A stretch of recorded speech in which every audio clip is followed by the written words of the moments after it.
This is News Now, reaching you live from iBrandTV News Studio in Lagos, Nigeria. Coming up, National Assembly appeals to resident doctors to call off ongoing strike. As third wave of COVID-19 hits Nigeria, medical experts say it is imperative to address trust deficit between Nigerian government and its citizens. Legal practitioner reveals more hurdles ahead of suspended Nigerian Super Cup Abba Kyari. United Arab Emirates extradite former chief of Algeria's state oil and gas company, Sonatrach.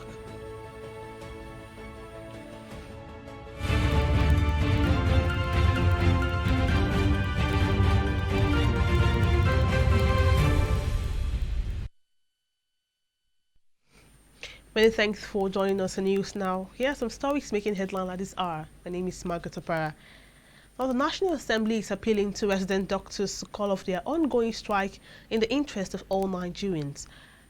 Chairman Senate Committee on Health Ibrahim Oloregbe and his House of Representatives, Counter Yusuf Tanko Sununu, made the appeal during the flag-off of the National Agency for Food and Drug Administration and Control, NAFDAC, in 8 states in Nigeria.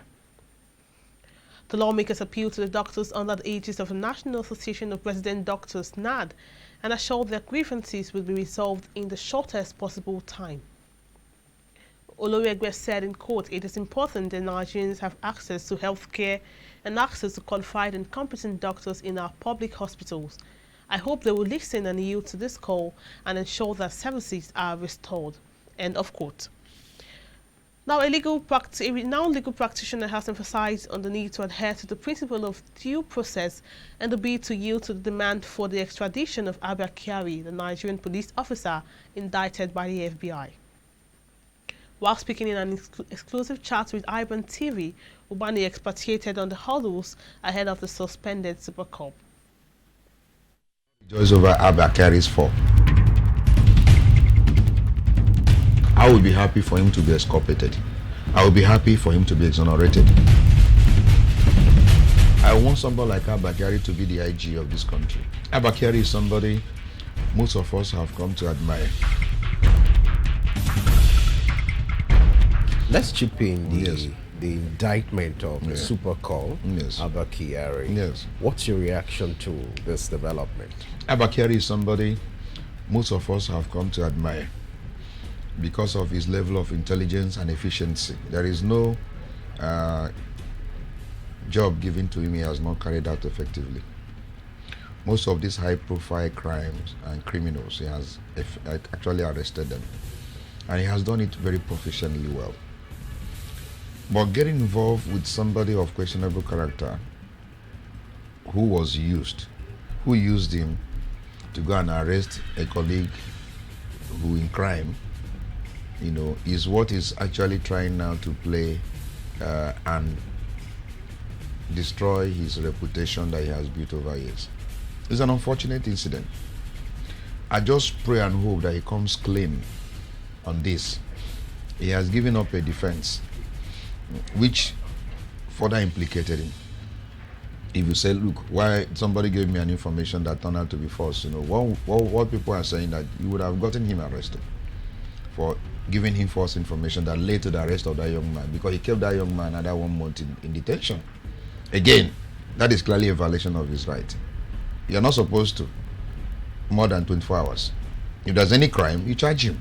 We are not supposed to have kept him in detention for 30 days, going by what happened. And according to the story, he was kept in prison, in that detention, in order to allow a hush puppy to carry out his scam on the victim from Qatar. Are you following me? And that was to the knowledge, according to them, of our brother, Abba Kyari. So he just got himself messed up in this. But if he has a better explanation, because he has to have his day to explain his own side of the story, I would be happy for him to be exculpated. I would be happy for him to be exonerated, because he is somebody that some of us are looking forward to seeing on top of the Nigerian police hierarchy. I want somebody like Abba Kyari to be the IG of this country, because this is a man that has eye to detect where criminals are and fish them out.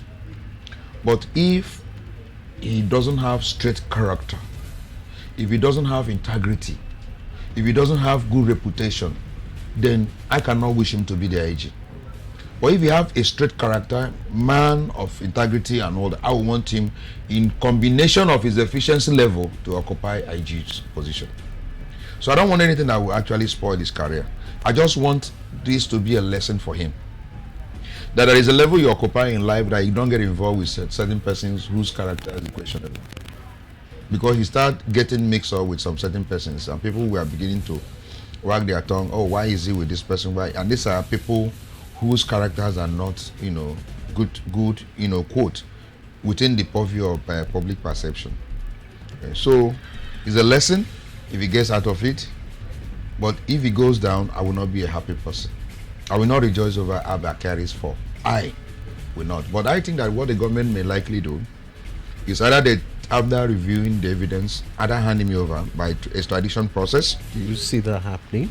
And or they may want to try, to investigate him and try him here in the country. Or exonerate him if they don't find anything indictable. Are you following me? But then they have to weigh their relationship with America, what they stand to lose if they fail to hand him over to America. Because diplomatic, consideration have to come in. If you have a perfect relationship with America and you expect so much from them, would they want to sacrifice national interest because of a personal interest of Abba Kyari? So these are common. You can watch the rest of the interview on iBrandTV YouTube channel. Now moving on, activities are back to normal 7 days after protesting youth had shut down the element section of the East-West Road over East deplorable state. Some residents, however, commended the federal government for listening to the yearnings of the people by mobilizing the contractor back to site. Several meetings, several stakeholders meetings to confirm the opening or to allow the road flow, because River State, as it were, we are peace-loving people, but we cannot die in silence. You can see that the youth have risen up, and we have spoken to them to calm down. Since the government is ready to do work, since the government is ready to work on this road. This is a serious business road, like Apapa Road in Lagos. It's a very serious commercial road, So I'm glad that we have achieved peace. Work has already commenced. I speak with you now, work has commenced. Yes, so I think they have shown sincerity. But then, I want to also sound to them that must we need to protest for us to have the road? Do we need to protest? And so I think that is not the best option. We did not supposed to protest on this. We did not supposed to agitate on this. This is what that the government is supposed to give us. It's our right. We don't need to debate on this. We are very happy, understand? If at all they will keep to their promise, we are happy about it. This road has been awarded for so many years now, and they have been playing politics with it. And this is the road. This is the most important road in River State and in the South. Well, I am very happy that the federal government responded to the protests and the demands of the people of Eleme. Like you have seen, the Eleme axis of the East-West Road has been in a deplorable state. But above all, I want to commend the effort of the local government chairman, Honorable Barelomate Olo, for taking this initiative. We've seen past governments and nothing happened. And so today he came on board and he was able to, he felt the pulse of the people. He was very, very sensitive to the plight of the people, the road users, the people of Eleme. And so for him to come out and motivate and encourage this, and today we've seen the result. So I am happy. The road is open now. People are passing freely. And now with more stories, medical experts say there is need to address the trust deficit threatening the handling of the third wave of COVID-19 in Nigeria. Dr. Tuyimeba Ondo, who was a guest on iBrandTV breakfast show Daybreak, made the submission. Health score is so bad, it's poor. And the main game changer in this regard are the health workers. Now, how are you going to get quality health? How do you want to reverse your bad health statistics? How do you want to ensure that your people are healthy? Now, pandemic is around here. Delta variant is ravaging the country. And you have to put effort to reduce these things. Looking from the experience from the first and second waves, the trust deficit, in the government drastically brings a lot of things. The key thing about the Delta variant is that, it is more transmissible. Oh. That's number one thing. So, secondly, it affects younger people. Okay. It affects younger people. What to note. Yeah, and thirdly, it gives rise to a more severe kind of disease. The truth, if you want to fight that disease, because number one, there's been a trust deficit, people are fatigued, they're not having money. So you cannot then look at those people and say, go and become your nose and work around. It's nice, they cover their nose.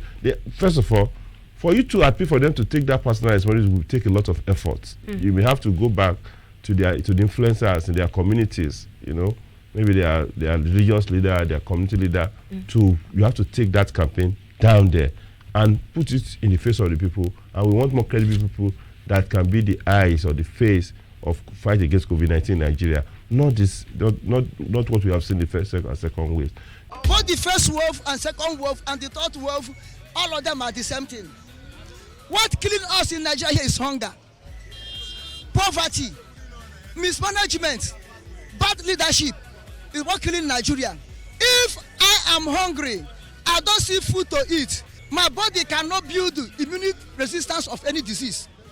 The third wave of COVID-19, which is COVID Delta, is an issue that the Nigerian population, especially we Lagosians that were in Lagos, we should adhere to the standard government is giving. Because if we don't adhere, there will going to be a spike. Now, the Oyo High Court sitting in Ibadan has granted an order restraining the Attorney General of the Federation, Abubakar Malami, SAN, Department of State Security Service, and its Oyo State Director for arresting or harassing the embattled Yoruba Nation agitator, Chief Sunday Adeyemo, aka Sunday IGBOHO. The court, which is presided over by Justice Nadirona Kintola, also restrained the respondent from blocking IGBOHO's bank accounts.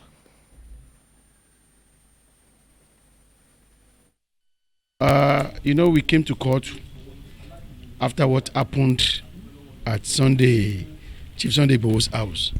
You can see how he was brutalized, how his guest was killed, and the imam of his place was slaughtered while he was doing tajud or naviji.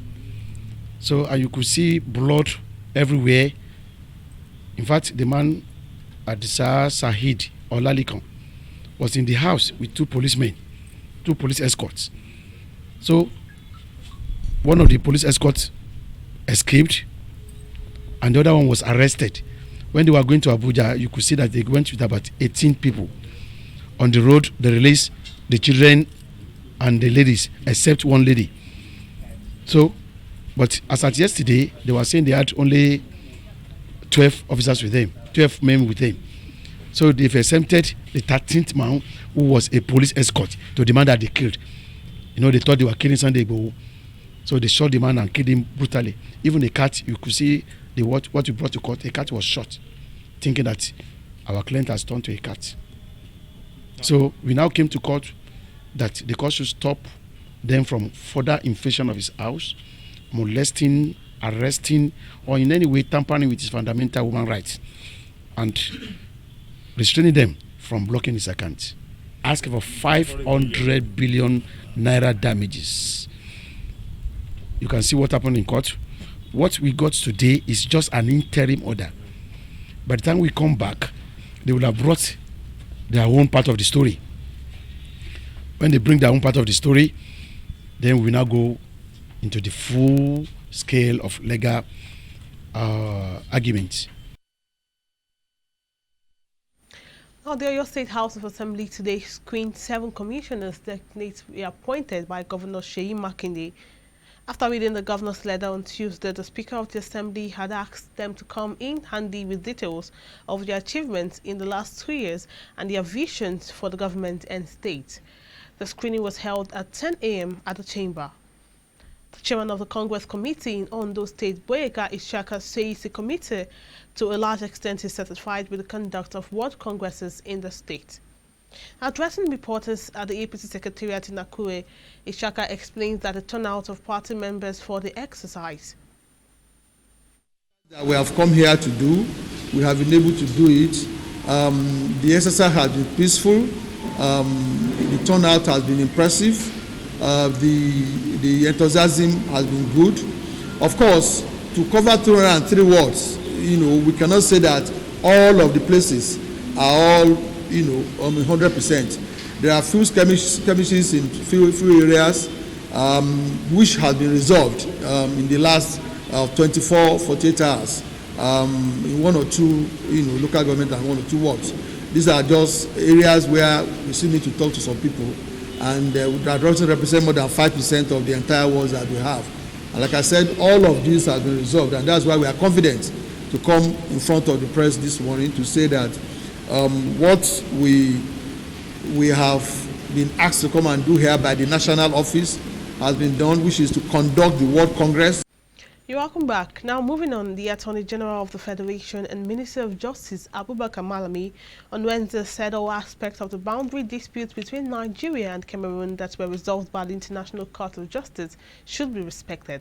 He noted that the federal government is committed to finalizing the boundary demarcation between the two countries. Malami stated this during a courtesy call by the special representatives of the United Nations Secretary General for West Africa and Sahel. Malami expressed optimism that the steps taken in resolving the outstanding areas of disagreement on the boundary between Cameroon and Nigeria. The boundary will be fully and legally demarcated in no distant time. And now the United States Consul General in Nigeria, Claire Brangelo, has described the Twitter suspension in Nigeria as a threat to the human rights of Nigerians. She made this known in an event tagged A Conversation on Press Freedom, Freedom of Expression and Civic Space in Nigeria. According to Piangelo, the Twitter suspension and a directive by the Buhari-led administration to social media platforms registered in Nigeria is worrisome and calls for great concern. Piangelo said banning or significantly restricting social media, including under threat of prosecution, undermines Nigerians' human rights and fundamental freedoms. End of quote. She added the Nigerian government's ongoing suspension of Twitter and stated intent to introduce registration requirements for other social media platforms are deeply worrisome. And according to her, democracy is categorized by the freedom of press. Meanwhile, the Independent National Electoral Commission has said 50% of non-sensitive materials pre-delivered for the conduct of the November 6 Anambra State governorship election were destroyed when gunmen attacked the state INEC headquarters in May. INEC National Commissioner and Chairman Information and Voter Education, Festus Okoye, stated this during a Voter Education and Publicity Department meeting on the Commission in Oka, Anambra State on Wednesday. Okoye said the Commission places utmost importance in planning and keeping to timelines for the conduct of elections. On the basis of this, the Commission pre-delivered over 50% of the non-sensitive materials for the conduct of the election well ahead of time. Okoye added the Commission is paying special attention to the CVR in Anambra State to ensure that all those who are eligible to register do so in preparation for the 6th November 2021 election. And now on the African scene, South Sudan's first Vice President, Riek Machar, has accused rival military leaders who announced he has been deposed as party and armed forces leader of trying to block the country's peace process.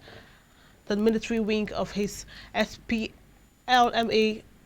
movement said on Wednesday it has removed Machar, who helped push his partner President Salva Kiir to a peace deal in 2018 and the subsequent formation of a unity government for undermining reforms.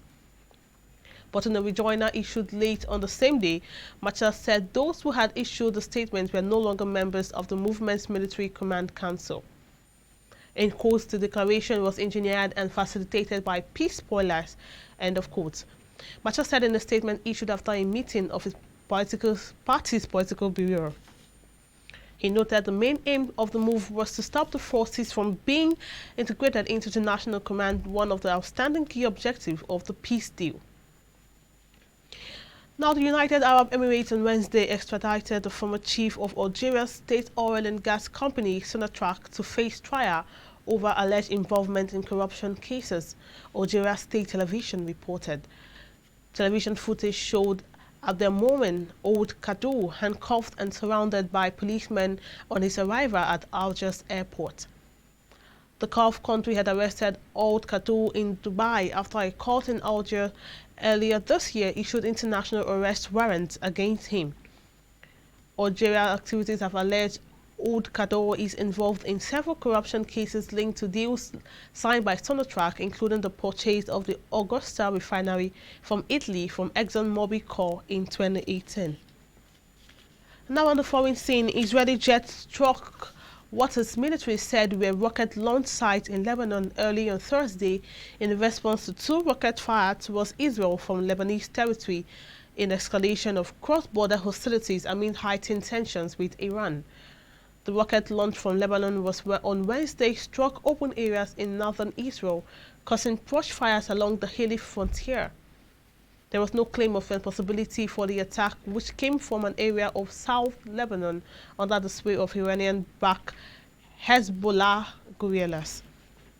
Israel responded with several rounds of artillery fire on Wednesday before launching airstrikes early on Thursday, the military said. The military also struck an area that has seen rocket launches in the past. Now, Germany and France will go ahead with COVID-19 vaccine boosters from September, disregarding an appeal by the World Health Organization to hold off until more people are vaccinated across the globe. The decision to press ahead with booster shots despite the strongest statement yet from the WHO highlights the challenge of dealing with a global pandemic while countries try to protect their own citizens from the infectious Delta variant. The French President Emmanuel Macron said France was working on rolling out third COVID-19 vaccine doses to the elderly and vulnerable from September. Macron said on his Instagram account, a third dose will likely be necessary for everyone straight away, but in any case for the most vulnerable and the most elderly. End of quote.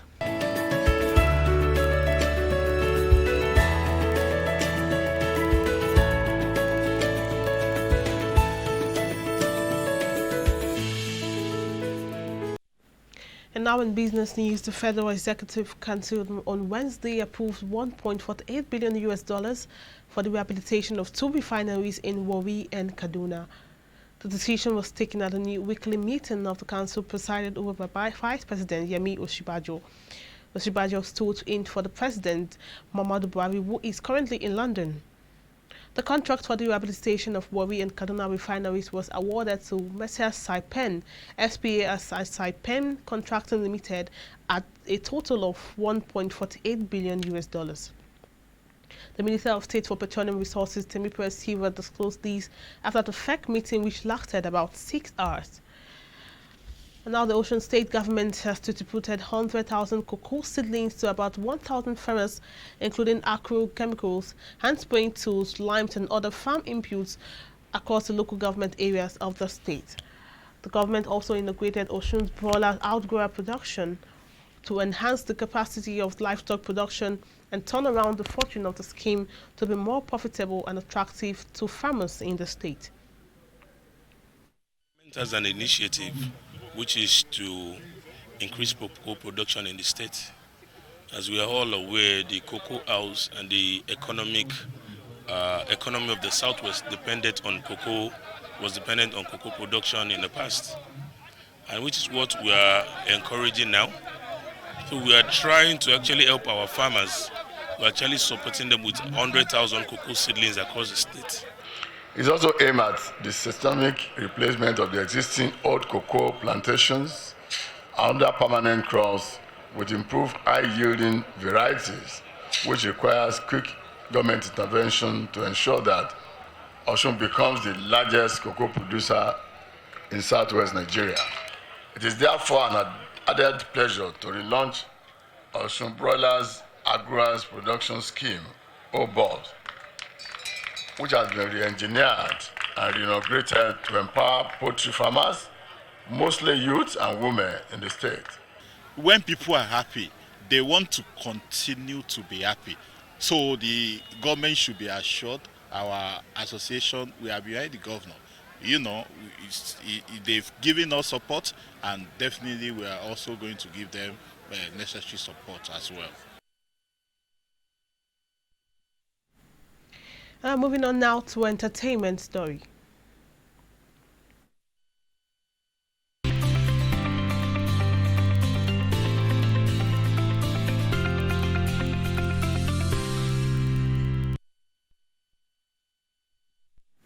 The US music mogul Diddy is reportedly starting a new record label focusing on R&B music, but not many people are happy with the news. The rapper-turned-businessman has been slammed in the past for allegedly exploiting artists who were signed to his Playboy record label. Music fans took to social media to share their reaction to the news that he is starting a new label, and most had only negative things to say about Diddy. Diddy is starting a new record label, but not many people are impressed. They took to social media to share their thoughts on the news that the US mogul is coming up with a new record label focusing only on R&B artists. The rapper-turned-businessman said he plans to do things differently with the new label, as he had been slammed for the past contracts he gave artists who were signed to his other label, Bad Boy. And that's where we wrap it up on News Now. For more news stories, visit our website, follow our social media platforms, drop a comment for us on the comment section. My name is Margaret Opara.